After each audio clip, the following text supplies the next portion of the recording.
Mér finnst að tíundabekkingar í grunnskólum ætti að velja K2 vegna þess að það er svo ótrúlega fjölbreytt og það er fjölbreytt val og maður á bara aldrei að loka fyrir neina möguleika af því að þeir eru endalausir og maður á alltaf að hafa framtíðina opna.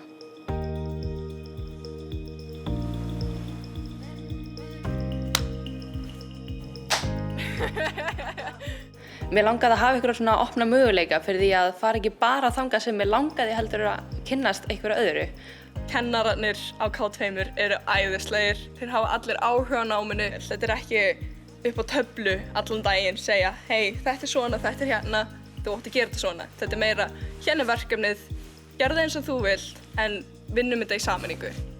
Tækniskólavalið virkar þannig að ég má velja bara náttúrulega hvaða braut sem er. Eins og ég valdi einkaflugmanninn, fékk það bara með sem val.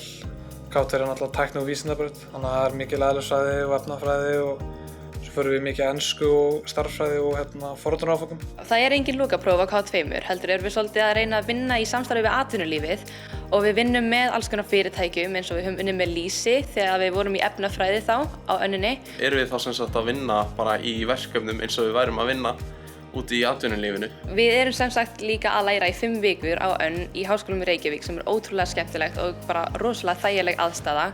Allir sem hafa áhuga á að undirbúa sig fyrir nám í tölvu- og raungreinum fyrir háskólann, þá bara mæli ég eindregið með K2. Þetta er náttúrulega bekkjakerfi þannig að þú tengist bekknum mjög vel og það er alltaf ákveðin stemming á milli bekkjarins og það er eins og allir eru bara vinir. Dýrin í hálsaskógi.